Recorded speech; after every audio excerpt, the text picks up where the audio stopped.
పూర్తిగా ఇబ్బందికి నష్టానికి గురైనరు. వరదలు వచ్చినంబడే పర్యటన కోసం వచ్చిన వాతావరణం అనుకూలించకపోవడం వల్ల మెదక్లో కలెక్టర్ గారితో రివ్యూ చేసి ఇతర ప్రాంతాలను పరిశీలించి ఏరియల్ సర్వే చేసి ప్రభుత్వం ఒక ప్రాథమిక అంచనాకు వచ్చి తాత్కాలికంగా మీ సమస్యల్ని పరిష్కరించడానికి కలెక్టర్లకు ఇతర అధికారులకు ఆదేశాలు ఇవ్వడం జరిగింది. కష్టం ఉన్నప్పుడు ప్రజాప్రతినిధులే కాకుండా అధికారులు అందరూ ఈ జిల్లాలో సమన్వయం చేసుకొని ముందుకెళ్ళడం వల్ల ఒకరికొకరు సహకరించుకొని కష్టాలలో ఉన్న ప్రజలకు అండగా నిలబడడంతో చాలా వరకు ప్రాణ నష్టం తగ్గింది. కొంత ఆస్తి నష్టం జరిగినా ప్రాణం ఉంటే మళ్ళీ ఎట్లయినా మిగతావన్నీ మనం సమకూర్చుకోవచ్చు. మీరందరు సమన్వయంతో కామారెడ్డి శాసనసభ్యులు కావచ్చు, ఎల్లారెడ్డి శాసనసభ్యులు కావచ్చు, ప్రభుత్వ సలహాదారులు షబీర్ అలీ గారు, ఈ ప్రాంతంలో ఉండే ప్రజాప్రతినిధులు పేరు పేరున ప్రతి ఒక్కరు చాలా వరకు సమస్య రాగానే ప్రజలకు అందుబాటులోకి వచ్చారు. మామూలుగా సమస్య వచ్చినప్పుడు సమస్య అయిపోయి ప్రజలు తేరుకున్న తర్వాత ప్రజాప్రతినిధులు వాళ్ళని కలవడానికి వెళ్తారు. కానీ నేను ఇక్కడ సమస్య వర్షము, ఇక్కడ వరదలు అధికంగా కాగానే ఎంపీ సురేష్ షెట్కర్ గారికి, షబీర్ అలీ గారికి పర్సనల్గా ఫోన్ చేసి తక్షణమే మీరు క్షేత్రస్థాయికి వెళ్ళండి, ప్రజలకు ఏం అవసరం ఉందో చూడండి, ఇన్ఛార్జ్ మంత్రి సీతక్కను ప్రత్యేకంగా మీరు అక్కడనే ఉండండి, ఎందుకంటే నిజామాబాద్ ఉమ్మడి జిల్లాకు సీతక్క గారు ఇన్ఛార్జ్ మంత్రిగా ఉన్నారు, మీరు కూడా వెళ్ళి అక్కడ స్వయంగా పర్యవేక్షించండి అని చెప్పి హైదరాబాద్ స్థాయిలో అధికారులు అందరినీ సమన్వయం చేసుకుంటూ, అది పోలీస్ సిబ్బంది కావచ్చు, రెవెన్యూ సిబ్బంది కావచ్చు, అదేవిధంగా సాగునీటి పారుదల శాఖకు సంబంధించిన సిబ్బంది, R&B, పంచాయతీరాజు, ఇట్లా ప్రతి శాఖను సమన్వయం చేసుకుంటూ వర్షాలు ఏ విధంగా ఈ ప్రాంతాన్ని అతలాకుతలం చేస్తున్న వాటన్నిటినీ పరిగణలోకి తీసుకొని ఎప్పటికప్పుడు అధికారులకు సూచన చేస్తూ మిమ్మల్ని ఆదుకునే ప్రయత్నం చేసినాం. అయినా మళ్ళొక్కసారి వ్యక్తిగతంగా మిమ్మల్ని కలవాలి. GR colony, housing board colony, Kaundinya, Dwarakanagar, ఈ అన్ని కాలనీలలో మీకు జరిగిన నష్టాన్ని ఇక్కడున్న ప్రజాప్రతినిధులు, అధికారులు నా దృష్టికి తెచ్చింది.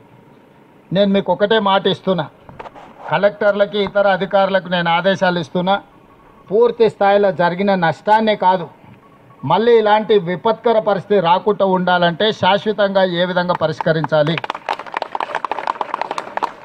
ఇప్పుడేదో వచ్చింది, మిమ్మల్ని కలిసినాం, మిమ్మల్ని కలిసి మాట్లాడిపోయినాం, ఏదో మిమ్మల్ని ఈ కొంచెం ఆదుకోవడం అనేది సమస్య కాదు.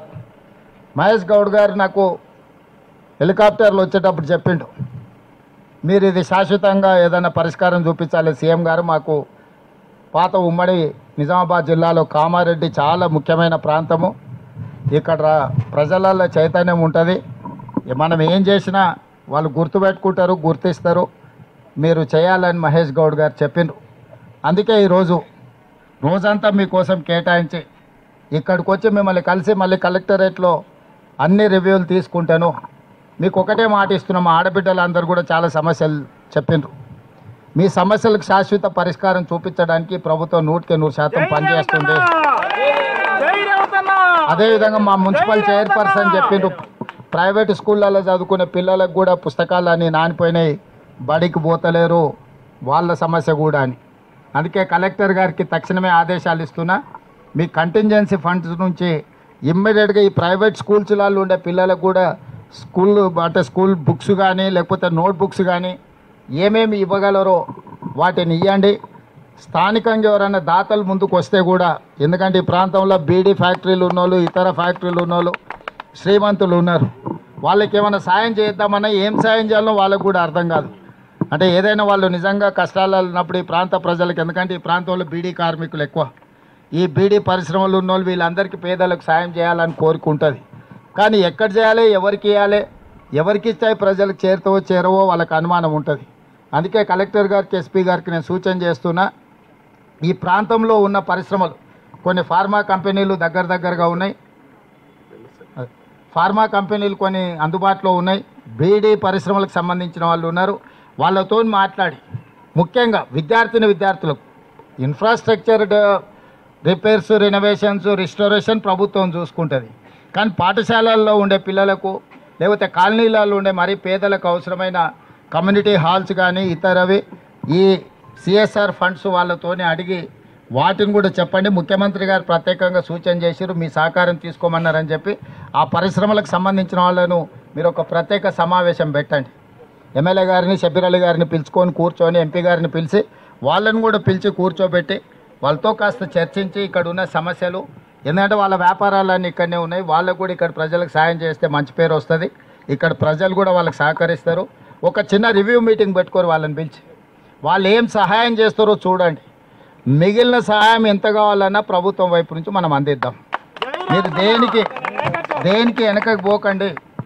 కామారెడ్డి నియోజకవర్గం నేను ఆ రోజు చెప్పినా ఈ రోజు చెప్తున్నా, కొడంగల్కు నేను ఏం సాయం చేయగలను కామారెడ్డికి కూడా అదే సాయం చేస్తాను. ఆ రోజు చెప్పిన ఈ రోజు కూడా మిత్రుడు వెంకటరమణారెడ్డి గారు ఎమ్మెల్యే అయినా తప్పకుండా ఆ రకమైన సహకారాన్ని అందించడానికి నాకు ఎలాంటి అభ్యంతరం లేదు. పని చేయించుకునే బాధ్యత మీది. ఎందుకంటే వచ్చి కలిసి మిమ్మల్ని అడిగి మీ సమస్య తెలుసుకొని పరిష్కరించాలంటే నాకు సమయం పడుతుంది. 119 నియోజకవర్గాలు, అదే రకంగా రకరకాల సమస్యలు ఉన్నాయి.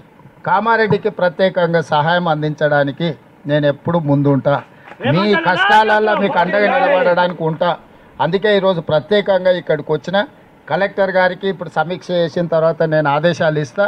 అన్ని మంచి పనులు చేయించుకోండి, కామారెడ్డిలో కష్టం వచ్చిన వాళ్ళని అందరినీ కూడా ఆదుకుంటామని చెప్తూ, ఇక్కడ పోచారం ప్రాజెక్ట్ 103 సంవత్సరాల క్రితం 26 లక్షల రూపాయలతో కట్టింది.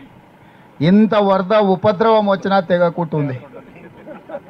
అంటే చాలా గట్టిగా మజబూతుగా ఉన్నది. ఇక నేను ఇంతకు మించి ఎక్కువ చెప్పను. ఈ ప్రాంతంలో మంచి పనులు చేసినవి చాలా ఉన్నాయి.